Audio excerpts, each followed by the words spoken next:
অমল আর অজয় দুই বন্ধু। তারা কলকাতা শহরে থেকে একসঙ্গে লেখাপড়া করেছে, এখন একসঙ্গে একই অফিসে চাকরি করে। একদিন অফিস থেকে দুই বন্ধু বাড়ি ফিরছে। তুই তো একদম ডাকামুখো ছেলে, ভয় ডর কাকে বলে তা তো তুই জানিস না। না না, ভয় আবার কিসে, ভয় করলেই ভয়, ভয় না করলেই কিচ্ছু না, কোনো ব্যাপার না। ছোটোর থেকেই কোনো ব্যাপারে আমার কোনো ভয় ডর নেই। তা তুই ভূত পেতে বিশ্বাস করিস? ভূত? হাসালি ভাই, হাসালি। ভূত বলে কিছু আছে বোকা? ওসব মানুষের ফালতু ধারণা, ফালতু মানুষ মানুষকে এইভাবে ভয় দেখায়। ভূত বলে কিচ্ছু নেই। হুঁ, ভূত আমি হেসে উড়িয়ে দিই। অত অহংকার করিস না ভাই, অত অহংকার করিস না। আমাদের গ্রামের বাড়িতে একটা বাড়ি আছে যেটা অভিশপ্ত বাড়ি নামে খুব পরিচিত, জানিস তো? ওইখানে ওই বাড়িতে অনেক ভয়ঙ্কর কাণ্ড ঘটেছিল, কয়েকটা হত্যাকাণ্ড ঘটে গেছিল। এখন ওই বাড়ির আশেপাশে রাত্রে কেউ যেতে পারে না। কথায় আছে ওই বাড়িতে যদি কেউ একবার রাত্রে ঢোকে সে নাকি আর কোনো দিন তেনাদের খপ্পর থেকে বেরিয়ে আসতে পারে না। দেখ, এই সমস্ত গাঁজাখুরি গালগপ্প আমার কাছে শোনাস না তো। আচ্ছা চল, তোদের ওই গ্রামের বাড়ি আমি নিজে দেখে আসবো। তেনজিং নোরগে যেমন এভারেস্ট জয় করে দেখিয়েছে, আমিও তোদের ওই বাড়িতে এক রাত কাটিয়ে এসে দেখিয়ে দেবো এসব ফালতু গালগপ্প গাঁজাখুরি যত সব অজয়ের সামনে বলতে এসেছে। না রে অজয়, এরকম দুঃসাহস করিস না, এতটা দুঃসাহস ভালো নয়। আরে আরে ঠিক আছে, দেখা যাবে, চল।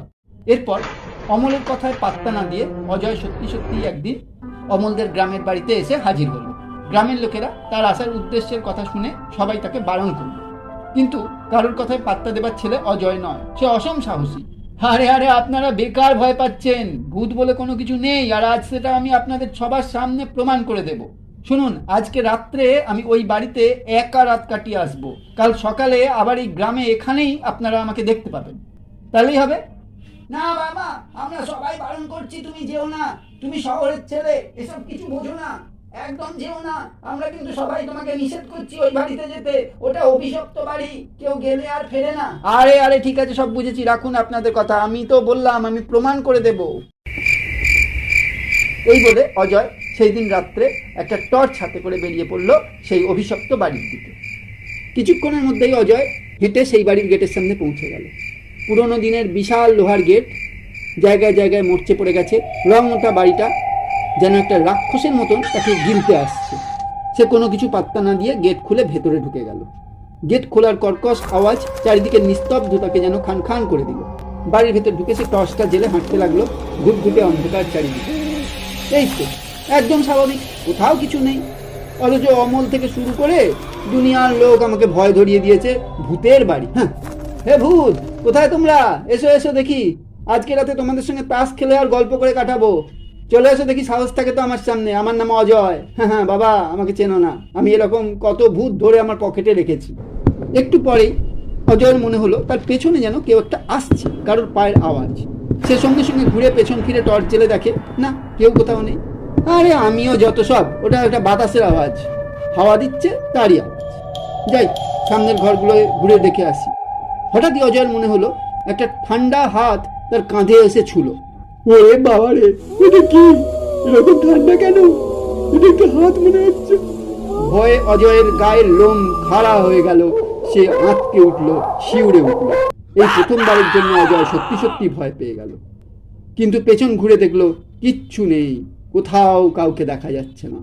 হঠাৎ অজয়ের সামনে অন্ধকার ফুঁড়ে যেন একটা ধোঁয়ার কুণ্ডলি বেরিয়ে এলো।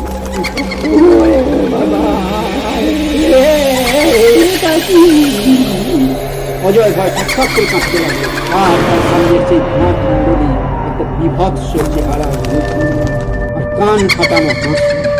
ভয় অজয়ের হাত থেকে টর্চটা পড়ে গেল, অন্ধকার যেন তাকে গ্রাস করে ফেলল। কেমন আছিস অজয়? খুব ভালো করেছিস, আমাদের মাঝে এসেছিস। তুই অনায়াসে চলে যেতে পারতিস, কিন্তু তুই তো গেলি না।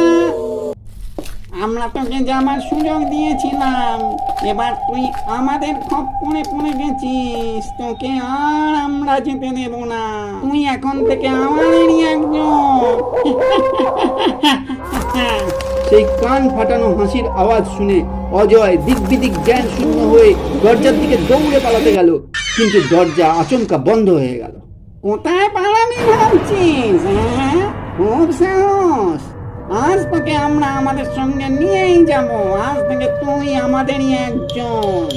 অজয় চিৎকার করে উঠল, কিন্তু তার গলা দিয়ে কোনো আওয়াজ বেরোলো না। অজয় জ্ঞান হারিয়ে মাটিতে লুটিয়ে পড়ল। এদিকে পরের দিন সকালে গ্রামবাসীরা দেখলো না অজয় তো ফিরে আসেনি। তখন তারা সবাই মিলে সেই বাড়ির সামনে গেল। গিয়ে তারা দেখলো বাড়ির বাইরে অজয়ের জুতো জোড়া ছাড়া আছে। তারা ভেতরে ঢুকে টর্চটাকে খুঁজে পেল, কিন্তু অজয়কে কোথাও খুঁজে পেল না। গ্রামের লোকেরা পরিষ্কার বুঝতে পারলো অজয়ের কি দশা হয়েছে। তাকেও তেনারা নিয়ে গেছেন তাদের সঙ্গে। সেই থেকে ওই গ্রামের লোক কোনো দিন রাত্রে কাউকে ওই অভিশপ্ত বাড়ির ধারে কাছে যেতে দেয় না। আর যদি বা কেউ সাহস করে সেই বাড়ির কাছ দিয়েও যায়, তাহলেও শুনতে পায় এক যুবকের করুণ আর্তনাদ, আর সেই সঙ্গে টর্চের আলো জ্বলছে আর নিচ্ছে।